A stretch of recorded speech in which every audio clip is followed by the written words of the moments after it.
Monsieur Ouattara veut se réconcilier. Avec qui? Moi, je pense que M. Ouattara veut se réconcilier avec ses frères du Nord. Parce que depuis 2002, le pays était divisé. Et jusqu'aujourd'hui, on a fait les élections quand Gbagbo est au pouvoir. Il a demandé à ce que les Ivoiriens soient réconciliés. Et ils n'ont pas accepté, seuls du Nord n'ont pas accepté.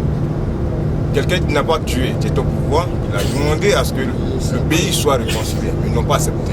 Donc, à son tour aussi, lui-même qui continue de tuer, on peut aussi accepter aussi sa responsabilité de réconciliation. C'est nous, Mali, se moquer des Ivoiriens.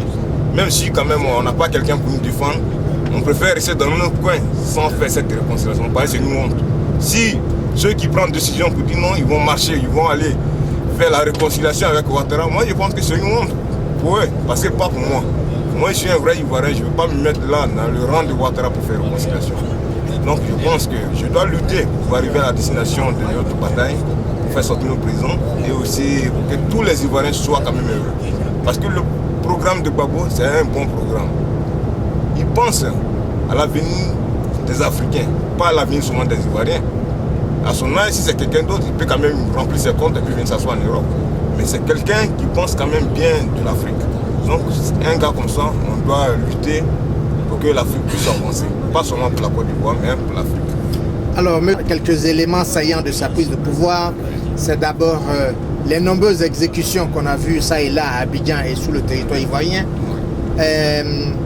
Le gel des comptes de tous les opposants, ceux exilés et même ceux en Côte d'Ivoire, c'est la fermeture de l'université, c'est la traque systématique des universitaires, c'est l'exécution de tous ceux qui étaient en possession de cartes d'identité d'étudiants, et puis c'est le génocide, ouais. Voici un bilan que ce monsieur, voici le bilan de ce monsieur. Moi, je pense que c'est des phrases pour attirer des investisseurs en Côte d'Ivoire. Parce que la réconciliation, quand on veut faire la réconciliation, on n'a pas besoin de crier au secours pour que les gens viennent pour faire la réconciliation. Ça dépend du comportement de la personne. Si tu as un bon comportement, les gens sont prêts pour marcher avec toi. Si tu n'as pas un bon comportement, ils sont prêts pour s'écarter auprès de toi. Donc je pense que la réconciliation, pour moi seulement, ça ne lui aura pas lieu. Parce que ça fait déjà comment on appelle, une chute pour Ouattara. Ils vont beau crier, c'est Dieu qui est au contrôle de tout. Parce que Dieu, il a mis l'homme. Il a créé l'homme à son image, mais il n'avait pas dit que l'homme qu'il a créé, on doit le détruire d'une autre manière. En brûlant les gens, en massacrant des enfants, en brûlant tous ces trucs-là, moi je pense que c'est trop exagéré. Donc pour tout ce qu'ils vont faire, ça va toujours échouer. Parce que la vérité est déjà là. Donc c'est à nous maintenant de lutter, nous qui sommes en Europe aussi, on doit lutter, on doit démontrer. Si nous connaissons des petits points que les gens, les avocats doivent nous montrer pour qu'on puisse quand même réagir, pas seulement dans la voie, et réagir aussi, comment on appelle, juridique. Ouais, réagir aussi avec bon aussi. Donc je pense qu'on doit tout faire pour arriver à la destination. Ça, la bataille continue, c'est maintenant la bataille vient à peine de commencer. La lutte devient intéressante. Voilà, donc il n'y a plus à faire du cache-cache. Si tu veux, nous avons crié en Afrique, ouais, tout va bien. Mais nous qui sommes ici déjà, on sait comment on va faire pour arriver à la destination. Alors, M. Laurent Gbagbo, lors d'une interview, a dit, en politique, celui qui a des problèmes, ce n'est pas celui qui est en prison. Ouais. C'est celui qui vous a mis en prison qui a des problèmes.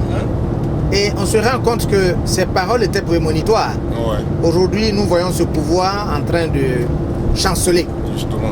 Moi, je pense que vraiment, c'est un grand discours qu'il a donné, un grand proverbe qu'il a donné. Mais comme on ne connaissait pas la signification de ce proverbe, voilà pourquoi on a pris ça à la légère. Mais à la fin, on a vu que non, le proverbe, on voit bien la finalité du proverbe.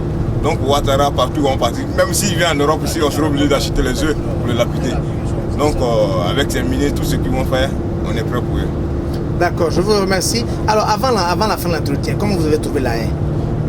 Vous personnellement, votre passage à l'air, comment vous l'avez senti? C'était un devoir pour vous, c'était un devoir historique? Pour moi, c'était...